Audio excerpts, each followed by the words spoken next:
এখন আমি কোথায় যাব মোড়ল মশাই? উনিও তো বাড়িতে নেই। দয়া করে আর কটা দিন আমাদের সময় দিন। না না, তোমাদের আর সময় দেওয়া যাবে না। আমি সেই জ্যৈষ্ঠ মাসে তোমার স্বামীর কাছ থেকে এই বাড়িটি কিনেছি। আজকে যাব কালকে যাব বলে 5 মাস হয়ে গেছে। এবার তোমাদের বাড়ি ছাড়তেই হবে। ও ওর এক বন্ধুর কাছ থেকে কিছু টাকা আনতে গেছে, ফিরতে ফিরতে ও বেলা হবে। তখন হয় আপনার টাকা আমরা ফেরত দিয়ে দেব, না হলে বাড়ি দিয়ে বিদায় হব। না না, আমি আর এক মুহূর্ত সময় দেব না। তুমি এখান থেকে বিদে হবে, না হলে ঘাড় ধরে বিদে করব।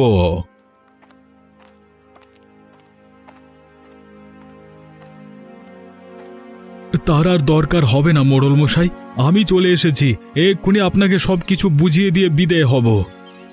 ওগো, তুমি এসেছো? উনি যে আমাদের তাড়িয়ে দিচ্ছেন। চলো গিন্নি, আর এক মুহূর্ত নয়। যে লোক একদিন সহ্য করতে পারে না, তার আশ্রয়ে এক মুহূর্ত থাকবো না। তাই যাও, তোমাকে থাকতে বলেছে কে? তাড়াতাড়ি বিদে হয়ে আমাকে মুক্ত করো। যাচ্ছি মোড়ল মশাই, এ কদিন আমাকে আশ্রয় দিয়ে খুব উপকার করেছেন, সেজন্য আমি কৃতজ্ঞ। তুমি দাঁড়িয়ে রইলে কেন গিন্নি? তাড়াতাড়ি গিয়ে ব্যাগপত্র নিয়ে এসো। ওগো, এখন আমরা কোথায় যাব?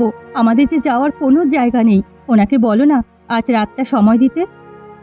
ওর মতো পাষণ্ডের কাছে আমি আর আবদার করব না। তুমি তাড়াতাড়ি গিয়ে কাপড় চোপড় সবকিছু নিয়ে এসো। বাবা, ও বাবা, কোথায় যাব এখন আমরা? জানি না বাবা, যেখানে বিধাতা আমাদের আশ্রয় রেখেছেন সেদিকেই যাব। আর আপনিও শুনে রাখেন, একদিনেই আমাকে আপনি খুঁজবেন। আমি সেই দিনের অপেক্ষায় আছি। আরে যা যা, তোকে খোঁজবার মতো সময় আর ইচ্ছে কোনোটি আমার নেই। আমার চোখের সামনে থেকে দূর হয়ে মর গিয়ে। ওগো, আমি আর হাঁটতে পারছি না। আর কত দূর যাবে? আর একটু কষ্ট করো গিন্নি, সামনে লোকালয় আছে, সেখানে গেলেই আশ্রয় মিলবে। লোকালয়ে কার কাছে যাবে? এখানে যে কেউ আমাদের পরিচিত নয়। তা ঠিক, কিন্তু কারো না কারোর বাড়িতে তো উঠতে হবে। আজকে রাতটা কারোর আশ্রয় থেকে কালকে কিছু করতে হবে। তাহলে বরং আমরা এখানেই থাকি। তপনেরও খুব কষ্ট হয়েছে, আর হাঁটতে পারছে না। এখানে আমরা বিশ্রাম নেই। তুমি গিয়ে দেখে এসো কারোর বাড়িতে আশ্রয় পাওয়া যায় কিনা। বেশ, সামনে একটা বট গাছ দেখা যাচ্ছে, চলো ওখানেই তোমাদের রেখে যাই। বেশ, চলো তবে। একা থাকতে আবার ভয় পাবে না তো? না না, ভয় কিসের? তাছাড়া তপন তো আছেই। তাহলে তোমরা এখানে থাকো গিন্নি, আমি গিয়ে দেখে আসি কারোর বাড়িতে একটুখানি ঠাঁই মেলে কিনা। ঠিক আছে, সাবধানে যেও। বাড়িতে কেউ আছেন? কেউ আছেন বাড়িতে? কে কে এলো এত রাতে? আমি এক ভিনদেশী পথিক, আপনার কাছে একটু আশ্রয়ের আশায় এসেছি। বিন্দেশি প্রতীক? তা বাড়ি কোথায় আপনার? আগে তালসারি গ্রাম, এখান থেকে 20 ক্রোশ দূরে। তা তালসারি, সে তো অনেক দূর। তা এত দূর কিসের জন্য এসেছেন? হ্যাঁ, ও গায়ে সবকিছু বিক্রি করে চলে এসেছি, সাথে আমার পরিবারও আছে। আজকে যদি একটু আশ্রয় পাই, কালকে একটা উপায় করব। না না মশাই, আমি আপনাকে আশ্রয় দিতে পারবো না। অজ্ঞাত কুলশীলকে এই গায়ে আশ্রয় দেওয়া বারণ। গত কয়েকদিন ধরে এখানে ছেলে ধরার উপদ্রব খুব বেড়েছে। না না মশাই, আমি ছেলে ধরা নই, খুবই ভদ্র ঘরের মানুষ আমি। সে তো আপনার কপালে লেখা নেই। আর সবাই এই কথাই বলে বাড়িতে ঢুকে, পরে দেখা যায় বাড়ির ছেলে নিয়ে মাঝরাতে উদা হয়ে গেছে যত সব। ও, তাহলে আপনি আশ্রয় দেবেন না? না, আপাতত সেরকম কোনো ব্যবস্থা হচ্ছে না। আপনি এক কাজ করুন, আজকে রাতটা কোনোভাবে গাছতলায় কাটিয়ে দিন। কালকে সকালে রায়চৌধুরীর কাছে গিয়ে আপনার কথা বলবো। তিনি চাইলেই আপনাকে সাহায্য করতে পারবেন। তার আর দরকার হবে না, কালকে আমি নিজে গিয়েই তার সাথে দেখা করব। সালার তেজ দেখো, সাহায্য করতে চাইলেও উল্টে কথা শুনিয়ে গেল। এই জন্যই লোকে বলে চেঁচে গিয়ে কারোর সাহায্য করতে নাই, চুলোই যাক সব যত সব। মা, ও মা, এতক্ষণ হয়ে গেল, বাবা এখনো এলো না। বাবা কখন আসবে মা? আসবে বাবা, আসবে। একটু ধৈর্য ধরে বসো। আমার খুব খিদে পেয়েছে মা, কিছু খেতে দেবে না? তোর বাবা আসুক, বলবো দোকান থেকে কিছু কিনে দিতে। আচ্ছা মা, এই বট গাছের ভেতরে কি থাকা যায়? ধুর পাগল, গাছের ভিতর কি মানুষ বাস করে? হ্যাঁ মা, দেখো গাছটার ভেতরে কত বড় একটা কুটুরি। আরে তাই তো, এমন কুঠুরি তো কোনো গাছে দেখিনি। চলো মা, ভেতরে গিয়ে দেখে আসি। না বাবা না, এখন গিয়ে দরকার নেই, তোর বাবা আগে আসুক তারপর দেখব। গিন্নি, আরে ও গিন্নি, আছো তোমরা? আছি গো, তা তুমি কোথাও থাকার ব্যবস্থা করতে পেরেছো? না গো গিন্নি, কয়েকজন গৃহস্থকে বলেছি, কেউ আশ্রয় দিতে রাজি হলো না। এ গায়ের মানুষ দেখছি পরোপকারী নয়, বিপদে পড়েছে শুনলে কেউ তো আশ্রয় দেয়। আরে রাখো গিয়ে ওদের কথা, আজকে রাতটা কোনোভাবে এখানেই কাটিয়ে দেব। তোমাদের জন্য চিনামুড়ি এনেছি, পেট ভরে খেয়ে নাও। বলছিলাম কি, তপন একটা জায়গা দেখেছে গাছের ভিতরে, একটু গিয়ে দেখে এসে তো থাকা যায় কিনা? গাছের ভেতরে? কোথায় দেখি তো। ওই যে বাবা, ওই দেখো। আরে এটা তো অনেক নিরাপদ একটা জায়গা, বাইরে থেকে বোঝাই যায় না ভেতরে এমন ফাঁকা জায়গা আছে। হ্যাঁ, জায়গাটা খুব নিরাপদ, একেবারে থাকার উপযুক্ত। তাহলে তো আর চিন্তা নেই গিন্নি, চলো আজকে রাতটা এখানেই থেকে যাই। এই কুটুরিতে আমাদের কোনো ভয় নেই। বেশ, তুমি যখন বলছো তাই হবে। নে তপন, ব্যাগপত্র সব কুঠুরির ভিতরে নিয়ে রাখ।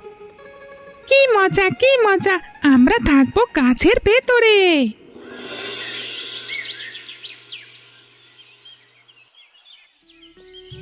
কটা মুড়ি খেয়ে কিছু একটা ব্যবস্থা করো, এভাবে আর কতদিন? একটা মাথা গোজবার জায়গার তো ব্যবস্থা করতে হবে। হ্যাঁ গিন্নি, ব্যবস্থা একটা হয়ে যাবে। এই জায়গাটা আমার পছন্দ হয়েছে, এটা নাকি সরকারি জায়গা, এখানে চৌধুরীরাই ভোগ করছে। ওদের বলে দেখি এখানে একটা ঘর তোলা যায় কিনা। হ্যাঁ গো, জায়গাটা খুবই সুন্দর, তুমি রায়চৌধুরীদের বলে দেখো এই গাছের নিচে একটা ঘর বানানো যায় কিনা। বেশ, আমি তবে যাচ্ছি, আশা করি একটা ব্যবস্থা হয়ে যাবে। তুমি বলতে চাচ্ছ তোমাদের গায়ের মোড়ল তোমাকে তাড়িয়ে দিয়েছে, তাই তো? আগে চৌধুরী মশাই, ওনার কাছে আমার বাড়িঘর বন্ধক রেখে ছেলের চিকিৎসা করিয়েছিলাম, যথাসময়ে টাকা ফেরত দিতে পারিনি, তাই আমার সব কিছু নিয়ে নিয়েছে। তা ঠিকই আছে, বন্ধকে টাকা দিতে না পারলে তো নেবেই। তা বাবা, আমার কাছে এসেছো কেন? আমি কিন্তু নতুন কিছু বন্ধক দিয়ে টাকা করে দিতে পারবো না। না না চৌধুরী মশাই, আপনার কাছে সেজন্য আসিনি। আমার কিছু কি আছে যে বন্ধক রাখবো? আমি এসেছি এ গায়ে বাস করবার অনুমতি নিতে। এই গায়ে বাসের জন্য অনুমতি লাগবে কেন? নতুন একটা বাড়ি দেখে উঠে পড়ো না। সেই বাড়ি তো পাচ্ছি না, আর হাতে টাকা করিও তেমন নেই, তাই ভাবছিলাম ওই বটগাছটার নিচে আপাতত একটা কুঁড়ে ঘর বানিয়ে থাকতে। বটগাছ বলতে গায়ের পাশে যে বুড়ো বটগাছটির কথা সেটা বলছো? ওখানে থাকে কে? জিন ভূত আড্ডাখানা? সে নিয়ে আপনি চিন্তা করবেন না, দেখবেন কদিনের মধ্যে সব পরিষ্কার পরিচ্ছন্ন করে একেবারে হাট বানিয়ে ফেলবো। ঠিক আছে, যাও তবে, গিয়ে সব কাজ শুরু করো। চৌধুরী মশাই, হঠাৎ করে এদিকে? এসেছি আপনার জমির খাজনাটা দিতে। তা ওই লোক এসেছিল কেন? বিন্দেশি মানুষ গায়ের শেষের বটগাছের নিচে বাস করতে চায়, আমি অনুমতি দিয়ে দিলাম। জানোই তো, মানুষের দুঃখ কষ্ট আমি আবার সহ্য করতে পারি না। ও, অবশেষে তাহলে বটগাছটা বটগাছতলায় গিয়ে ভিড়েছে। আমার কাছে এসেছিল কালকে রাতে, আশ্রয় দেয়নি। ঘরে জায়গা দিলে কখন কি করে বসে বলা তো যায় না। ভালো করেছো উটকো লোককে আশ্রয় দিতে নেই। তা চা খাবে? চা আনতে বলি? হলে মন্দ হয় না, চা খেয়েই তবে আপনার খাজনার হিসেব দিই। বেশ বেশ, মিনু, এর চা দিয়ে যা তো। মা, ও মা, বাবা তো এখনো এলো না, বাবা আসবে কখন মা? আসবে বাবা, আসবে। চৌধুরী বাড়িতে গিয়েছে বাবা, তার সাথে পাকা কথা সেরে তারপরে আসবে। ওখানে কি এত কথা বলছে মা? শুনলি নে, আমরা এই বট গাছের নিচে ঘর তৈরি করব, রায়চৌধুরীর কাছে তাই অনুমতি নিচ্ছে। গিন্নি, আরে ও গিন্নি, আছো তোমরা? হ্যাঁ গো, তা বাস নিয়ে এসেছো? হ্যাঁ গিন্নি, চৌধুরী মশাই এখানে থাকবার অনুমতি দিয়েছে, তাই আর দেরি করিনি। জঙ্গল থেকে বাঁশ কেটে নিয়ে এসেছি, ঘোষ মশাইও বললেন কিছু খড় দেবেন। ভালো করেছো, তাতেই একটা ঘর হয়ে যাবে। এখন কিছু খেয়ে কাজ শুরু করে দাও, আমি কটা রুটি বানিয়েছি। এর মধ্যে রুটিও বানিয়ে ফেললে? আটা কোথায় পেলে? হাতে দুটো টাকা ছিল, তাই দিয়ে কিনে এনেছি। বেশ বেশ, তাহলে খেতে দাও, খেয়ে কাজ শুরু করি। গিন্নি, আর একটা খড়ের আঁটি দাও তো, এই জায়গাটা এখনো ফাঁকা আছে। আর তো আটি নেই গো, চাল ঢাকতে গিয়ে সব শেষ হয়ে গেছে। বেশ, আজকে তবে নেমে যাই, কালকে ঘোষ বাড়ি থেকে আঁটি এনে এখানে দিয়ে দেব। হ্যাঁ গো, ঘরদোর তো সব হলো, এবার কটা খাবারের আয়োজন করতে হবে। তা করো, আমার খুব খিদে পেয়েছে। কিন্তু ঘরে তো কিচ্ছু নেই, কি দিয়ে রান্না করব? দাঁড়াও, আমি এক্ষুনি দোকান থেকে চাল ডাল কিনে আনছি, এর আগে একটু স্নান করে নি। আচ্ছা শোনো, হাতে তো কেবল কটা টাকা আছে, এ দিয়ে কাল অবধি যেতে পারবো। তারপর কি করবে কিছু ভেবেছো? না গিন্নি, এখনো কিছু ভাবিনি। আমি একটা বুদ্ধি বের করেছি, যদি সে মতো কাজ করো অল্প দিনেই আমরা বড়লোক হয়ে যাব। কি বুদ্ধি গিন্নি? আজ সারাদিন দেখেছি এদিক দিয়ে অনেক মানুষ হাটে যায়। হ্যাঁ, এখান থেকে পাহাড়তলি হাট 10 ক্রোশ দূরে, সেখানেই সবাই যাচ্ছে।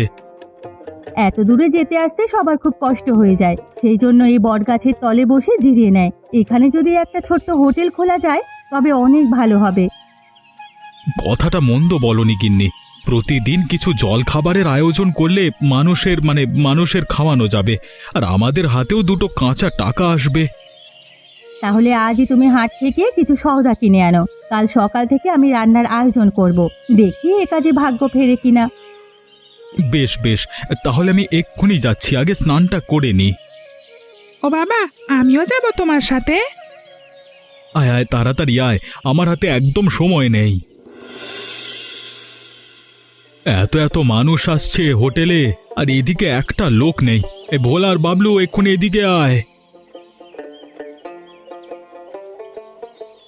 আমায় ডেকেছো কাকু? হ্যাঁ, ওই উত্তরের টেবিলটাতে খাবার দে, কতক্ষণ ধরে ওনারা এসে বসে আছে না। আর তোদের গিন্নিমাকে গিয়ে বল তাড়াতাড়ি ভাত চড়াতে, আজকে লোক অনেক হবে। যাচ্ছি। ও গিন্নিমা, তাড়াতাড়ি ভাত চড়াও।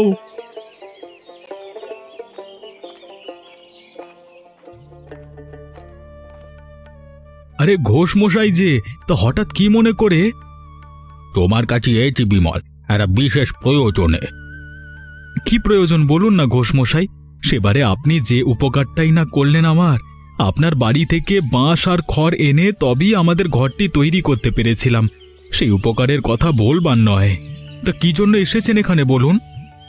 এই আমি তো এতদিন হাটে মিষ্টি বানিয়ে বিক্রি করতাম বাবা, কিন্তু এখন বয়স হয়েছে, হাটে যেতে পারি না, তাই ভাবছিলাম এই কাছে পিঠে কোথাও একটা দোকান দিয়ে বসতে। তোমার এখানে তো রোজ রোজ অনেক মানুষ যাতায়াত করে, তাই যদি হোটেলের পাশে একটা দোকান করবার অনুমতি দিতে। সেজন্য আমাকে বলবার কি আছে, এই জায়গা তো আপনাদের গ্রামেরই। আমি নেহাত চৌধুরী মশাইকে বলে এখানে স্থায়ী হয়েছি। আপনি কালকে থেকেই দোকান নিয়ে বসুন না, আমার কোনো অসুবিধা নেই এতে। তুমি আমাকে বাঁচালে বাবা, না হলে আজকে অনেক বড় বিপদে পড়ে যেতাম। মানুষের বিপদেই তো মানুষ কাছে আসবে, না হলে কি মানুষ হয়ে কোনো লাভ আছে? ঠিক বলেছ বাপ, খুব ঠিক কথা বলেছ। এখন তবে আমি যাই, কালকে কথা হবে।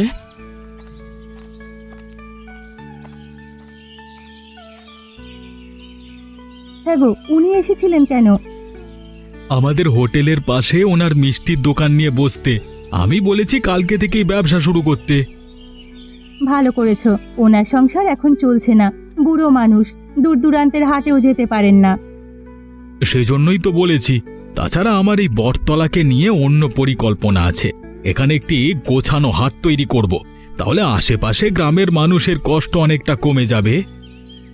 এই কাজ করলে যদি মানুষের চোখে লাগে, আমার খুব ভয় করে গো। আমাদের সাজানো গোছানো সুখের সংসারে আর কোনো ঝড় আসুক, আমি তা চাই না। আরে না, তেমন কিছু হবে না গিন্নি, তুমি অযথাই চিন্তা করো না, হাট হলে বরং ভালোই হবে। বেশ, ভালো হলেই ভালো, তবে আমি যাচ্ছি, আবার রান্না চড়াতে হবে। চৌধুরী মশাই, আরে ও চৌধুরী মশাই, বাড়ি আছেন? কে, বিমল নাকি? আগে না, আমি মানিক। ও মানিক, এসো। তা হঠাৎ করে কি মনে করে? আগে এসেছি বিমলের বিষয়ে কথা বলতে। কি কথা হে? শুনলাম ও বটতলায় ব্যবসা করে বড়লোক বনে গেছে। সেই জন্যই তো আপনার কাছে এসেছি কর্তা। পরদেশের একটা লোক আমাদের গাঁয়ে এসে এত ধনী হয়ে গেল, তা তো মানা যাচ্ছে না। সে কি আমি মানতে পারছি, কিন্তু কি করব বলো? আমাদের কি করবার আছে? যার ব্যবসা সে করছে। আমাদের অনেক কিছু করবার আছে চৌধুরী মশাই। শুনেছি জায়গাটা তো আপনার, তাই যদি ওখান থেকে ওকে তাড়ানো যায় তবেই কাজ হয়ে যাবে। এতে আমার লাভ? আরে এখনো লাভটা বুঝতে পারিনি। বিমলের ওই বটতলায় এখন রোজ হাট বসে। ওকে অপসারণ করলে সেই হাটের সব খাজনার টাকা আপনার হাতে আসবে। তুমি তো খুব বুদ্ধিমান মানিক, খুব ভালো কথা বলেছ। এভাবে আমিও কখনো ভেবে দেখিনি। তা এতে তোমার লাভটা কি বলো দেখি? আমারও লাভ আছে। আমি চেষ্টা চরিত্র করছি বিমলের ব্যবসাটা হাত করতে। তা আপনি যদি ওকে তাড়াতে পারেন তবে আপনারও লাভ, আমারও লাভ। বেশ বেশ, তবে কালই চলো, বিমলকে গিয়ে তাড়িয়ে আসবো। অনেক তো ভোগ করেছে, আর না। এবার ওর খেলা সাঙ্গ হবে।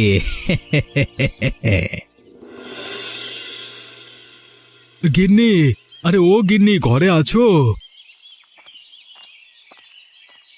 কি গো, এই সকালবেলায় কোথায় যাচ্ছ? বাজারে যাচ্ছি গিন্নি। আজকে সকাল সকাল গিয়ে বাজারটা নিয়ে আসি, দুপুরে অনেক লোকের ভিড় হবে। বেশ, তবে যাও, আমিও ভাত চড়িয়ে দিয়েছি। সকাল সকাল সব রান্না শেষ করে ফেলবো। আচ্ছা গিন্নি, তুমি ভাত আর ডাল রান্না করে রেখো, আর গুনি ময়রা আসলে পূর্বের ঘরটা দেখিয়ে দিও। আপাতত ও এখানে বসুক। ঠিক আছে, আমি ঘরটি খুলে দেবো খন। বেশ, তবে আমি গেলাম। যাক, ও বাজারে চলে গেছে, আমি হাতের কাজগুলো সেরে ফেলি। কেউ আছেন? কেউ আছেন বাড়িতে? সে কি, আপনি কে? এখানে কি চান? আমাকে চিনবেন না, আমি ভিন গাঁয়ের। এনারে বিপদে পড়েছি। বিপদ? কি হয়েছে আপনার? হ্যাঁ, জমিদারের পিয়াদার আমাকে তাড়া করেছে। আমাকে দয়া করে একটু আশ্রয় দিন, না হলে ওরা প্রাণে মেরে ফেলবে। আপনি কি করেছেন ওদের সাথে যে ওরা আপনাকে প্রাণে মারবে? সে অনেক কথা, আগে তাড়াতাড়ি আমাকে আশ্রয় দিন, ওরা এলো বলে। আচ্ছা আসুন, আমি আপনাকে একটা নিরাপদ জায়গার খোঁজ দিচ্ছি। ওই যে দেখুন, বটগাছটির ওখানে একটা ফোকর রয়েছে, ওখানে গিয়ে লুকিয়ে থাকুন। টু শব্দটি করবেন না, তাহলে কারো সাধ্যি নেই আপনাকে খুঁজে বের করবে। আপনি আপনি আমাকে বড় বাঁচালেন। আচ্ছা, আমি এখন যাই। কেউ আসলে বলবেন আমি নেই। হ্যাঁ,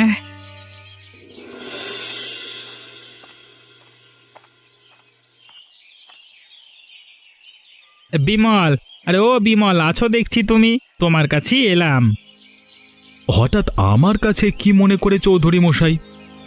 চৌধুরী মশাই একটা গুরুত্বপূর্ণ কথা বলতে এসেছে। তোমার এই বাড়িটা ছেড়ে দিতে হবে। বাড়ি ছেড়ে দেব? সে কি কথা? আপনি না এই বাড়িতে আমাকে থাকতে দিয়েছেন। থাকতে দিয়েছি, কিন্তু সারা জীবনের জন্য দিইনি। এতদিন তো তুমি ভোগ করলে, এখন আমার জায়গা আমাকে ফিরিয়ে দাও।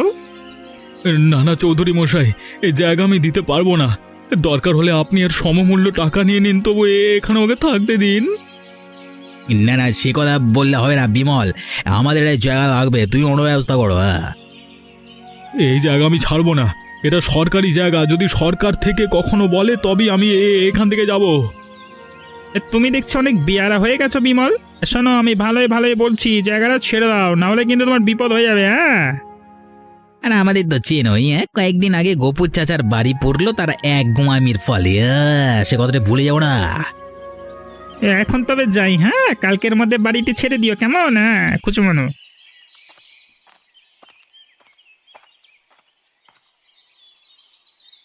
হ্যাঁ গো, রায়চৌধুরী কেন এসেছিল? আমার সর্বনাশ হয়েছে গিন্নি, ওরা বাড়ি ছাড়তে বলল। সে কি গো, এখন কি হবে তবে? ওই রায়চৌধুরীরা লোক ভালো নয়, যদি উল্টোপাল্টা কিছু করে বসে। সেই চিন্তাই করছি গিন্নি, দেখি কি করা যায়। হয়তো কালকের মধ্যেই আমাদের গাঁ ছাড়তে হবে।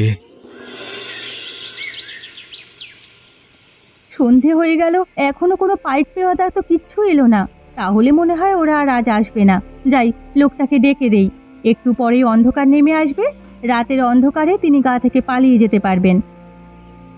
এই যে, আপনি শুনছেন? তাড়াতাড়ি বেরিয়ে আসুন। কি হয়েছে?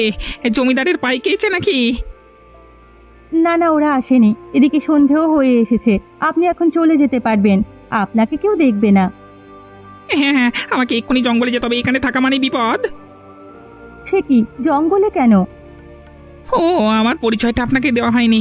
আমি রামলাল ডাকাত। লোকে আমাকে বলে উপকারী ডাকাত। এই গায়ে এসেছিলাম এক কৃষকের উপকার করতে, কিন্তু কৃষক সেজে খোদ জমিদার যে আমাকে ধরতে চাইবে তা বুঝতে পারিনি। হ্যাঁ হ্যাঁ, আমি আপনার কথা শুনেছি। আপনি গরিবের উপকার করেন আর ধনী মহাজনদের শাস্তি দেন। সবাই আপনাকে কথায় কথায় ধন্য করে। নিজের সাধ্য মতো সবার উপকার করতে চেষ্টা করি। আজকে আপনি জমিদারের পেয়াদার হাত থেকে আমার জীবন বাঁচিয়েছেন। বলুন, আপনার কি উপকার করব? আমাদের বাড়িঘর ছাড়ার জন্য রায়চৌধুরী হুকুম দিয়েছেন। সে আমাদের ব্যবসা নিজে করে নিতে চায়। দয়া করে ওর হাত থেকে আমাদের রক্ষা করুন, তাহলে আপনার প্রতি আমি আজীবন কৃতজ্ঞ থাকব। বেশ তো, আজই রায়চৌধুরীকে আমি উত্তরের জঙ্গলে নিয়ে যাব। ও আর কোনোদিন আপনাদের বিরক্ত করবে না। তা করলে আমাদের খুব ভালো হয়। আমরা চাই উনি আমাদের সুখের সংসারে কাল না ডেকে আনুক। বেশ, তাই হবে। আর একটা কথা, যদি কোনো সাহায্য লাগে তবে উত্তরের জঙ্গলে যাবেন। সেখানে গিয়ে 7 বার এই শঙ্খে ফু দিলেই আমি আসব। বেশ বেশ, এরপর থেকে কোনো প্রয়োজনে আপনার কাছেই যাব। আমি এখন তবে আসি। রায়চৌধুরীকে নিয়ে কোনো ভয় পাবেন না। কি, রামলাল ডাকাত এসেছিল আমাদের বাড়িতে? হ্যাঁ গো, সারাদিন ওই গাছের ফোকরে ছিল। যাওয়ার আগে বলে গেছে ওই রায়চৌধুরীকে শায়েস্তা করবে। আমাদের আর কোনো চিন্তা নেই গো। আমার ও কথা বিশ্বাস হচ্ছে না গিন্নি। ওই রায়চৌধুরী বড় শেয়ানা লোক, ওকে কিচ্ছু করতে পারবে না। বিমল, বিমল ঘরে আছো? কে, মানিক দাদা নাকি? হ্যাঁ ভাই, আমাকে তুমি বাঁচাও। কেন, কি হয়েছে আপনাদের? হ্যাঁ, রায় চৌধুরীকে একদল লোক ধরে নিয়ে গেছে, আমাকেও সাজিয়ে গেছে। বললো বললো আমরা তোমাদের বাড়ির দিকে চোখ তুলে প্রাণে মেরে ফেলো বললো। আমার বিশ্বাস, ওরা রামলাল ডাকাতের লোক। সে কি, এর মধ্যে চৌধুরী মশাইকে অপহরণ করেছে? হ্যাঁ ভাই, সেই জন্যই তোমার কাছে এলাম। আমরা তোমাদের কোনো কিছুতে আর লোভ করবো না। তোমরা তোমাদের মতো সুখে শান্তিতে সংসার করো। কেবল একটি আবদার, চৌধুরী মশাইকে ফিরিয়ে আনো। তোমরা ছাড়া ওই ডাকাত কারো কথা শুনবে না। সে কি, আমি কোত্থেকে আনবো? ডাকাত কোথায় তাকে নিয়ে গেছে কিছুই তো জানি না। আমি সব বলে দিচ্ছি। মানিকবাবু, আপনি বাড়ি যান। রায়চৌধুরী মশাই ঠিক সময়ে ফিরে আসবেন। আমরা তাকে নিয়ে আসব। আর আপনার কথার বরখেলাপ হলেই তো বুঝেছেন, এর চেয়ে বড় বিপদে পড়তে হবে আপনাকে। না না, আমি আর কোনো ভুল করব না। কখনো কারোর সুখে সংসার ভাঙতে যাব না। আজকে বুঝলাম বাপেরও বাপ আছে। যাক বাবা, এতদিনে তবে বুঝতে পেরেছেন। আপনারাও মনে রাখবেন, আর একজনের ক্ষতি করতে চাইলে রায়চৌধুরীর মতোই অবস্থা হবে। তাই সময় থাকতে সাবধান হন। তবে আমরা যাচ্ছি রায়চৌধুরীকে উদ্ধার করতে। এমন মজার মজার গল্প দেখতে আমাদের চ্যানেলকে সাবস্ক্রাইব করতে ভুলবেন